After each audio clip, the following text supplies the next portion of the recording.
Eno y'enkuba ekedde okufudemba mu ggombolola 2 okuli Buyaga ne Busitema mu distulikiti Busia. Enkuba eno eviiriddeko omugga Malaba okuwaguza ne guleeta amataba agasaasaanidde mu nnimiro z'abantu.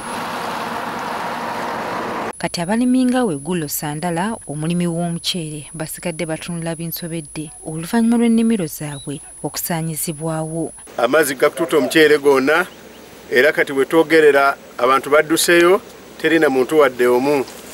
Juzi bwe nali wano twali tukkirizzaganyiza n'abaana tutandike olwokusatu okusala naye amazzi gatutte gonna tetulina kye tugenda kufunamu wadde. Kayirira emmere yikubeeni kulimire yikubeeni kukusako n'okufunako esituyamba nanu saayi kuli kutya umandeewo okufundira ebikunyala byatuyamba.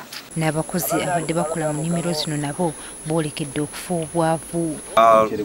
Nga tukumeyo obunyonyi naate kati amazzi gakubye tweralikidde kuba tetumanyi oba omugaga agenda atusasula oba nedda tetumanyi naye tubadde twagala sala mukyala wadde wabulayo nnaku nga 3 kubanga obunyonyi bulya naye era amazzi nga mangi omuceere gamiza yikazi 50 gonna zetukumira omugagga kale tetumanyi kyakukola olwayo tetuyingiddemu anti ogalaba mangi nnyo. Abamu ku bakozi balabiddwako nga beeyambisa obusawo bw'omusenyu okusindika amazzi gave mu nnimiro zaabwe. Kati tugezaako kuteekawo evy'enyanja tukomaninge ku layini ino tuliko tuteekako evy'enyanja wetumala amazzi gano twagala gabeere esayidi emu. Bernard Okamere, ssentebe wa Busitema, agamba nti ebyalo 4 bye bikoseddwa enkuba eno.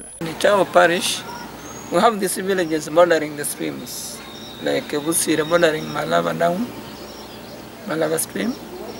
We go to Bugai bordering still Malaba and Kame. Then when you come to Busitema parish, this area bordering the forest.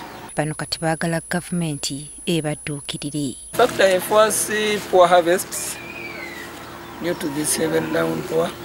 And as we expect poor harvests, we also expect to have famine. Government ekitongole kya gundi kya testa kituyame tudukirire tulabe engeri gye tulikavalinga musente kuba abamu twagenda na mulooni tulina amabanja.